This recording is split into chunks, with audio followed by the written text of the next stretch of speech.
The question, to be very honest, Ms. Irani, was that if there is a set which feels alienated, or if there is a set, which that feels is a intimidated, set that knows that the rule of law right, will be followed, that there will be no compromise on the rule of law. That law and order is a state issue. That being said, that the Prime Minister in his 9 years of leadership as the head of state has never indicated that his governance methodology is inundated with a compulsion to negate the needs of any community in this country, I think speaks volumes. I'm going to ask you two quick questions, and I'm going to touch upon something that our editor-in-chief, actually, Mr. Puri, started off with. 20 years ago, we began the India Today Conclave story with, is India a pygmy or a giant? We've come up on the world stage. We are a giant today. The world is watching us. We are in our G20 year. We are looking ahead. We are powering through.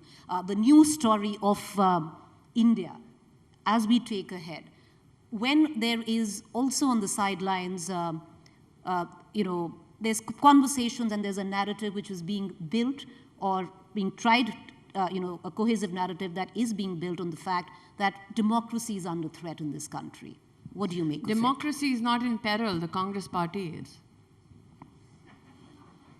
I'm sorry, those who perish cannot subjugate the aspirations of India and connect it to their own political aspirations. And I believe that this is the same gentleman who in Jammu in the month of January said, Desh mein sab acha chal raha hai, kahin koi katuta nahi hai. So will the real gentleman please stand up?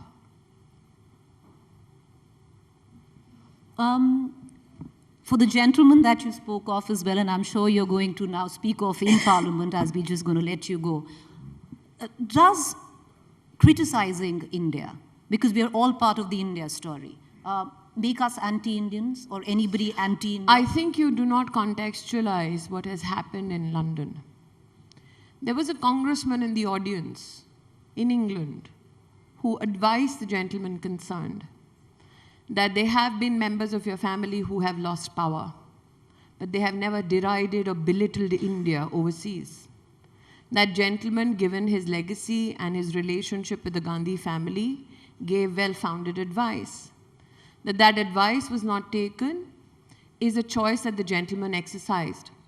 But it is my choice as an Indian to not accept that kind of behavior. That the gentleman has to be even tutored to do a press conference gives me an assumption that the gentleman concerned would take a position not out of concern for one's country, but out of concern for one's political legacy. And if there is one election, if you want to forget what happened in 2014 and 2019, but if there is one election that can tell the gentleman concerned that you need to wake up and smell the political coffee, it is the elections that have transpired in the Northeast, where the Northeast has resolutely voted for the Bharatiya Janata Party. States which are not Hindu-dominated have voted for the Bharatiya Janata Party, because Antogatva, development works. I don't think, Ms. Irani, anyone would ever forget on what went down in 2014 or 2019, least of all you. You've come across as a giant killer from there on. And he's barely a giant, but thank you. No, that's...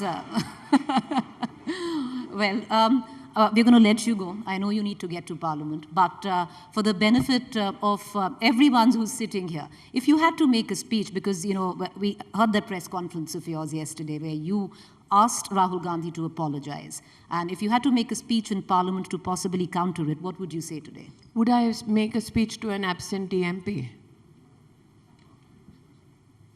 I spoke what I spoke as an Indian. I spoke what many Indians believe. And I think if you just look at the Indian ways of bringing up our children, you will see many mothers who say, "Jo jhagda karna hai, ghar pe karo. Bahar jaake nahi karo." That quintessentially we are all argumentative is known. That quintessentially we will deliberate, debate, discuss is known.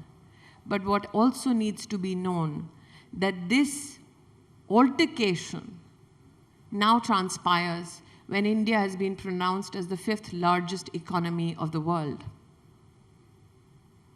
can we contribute, if not then, but now, towards a rising economic power?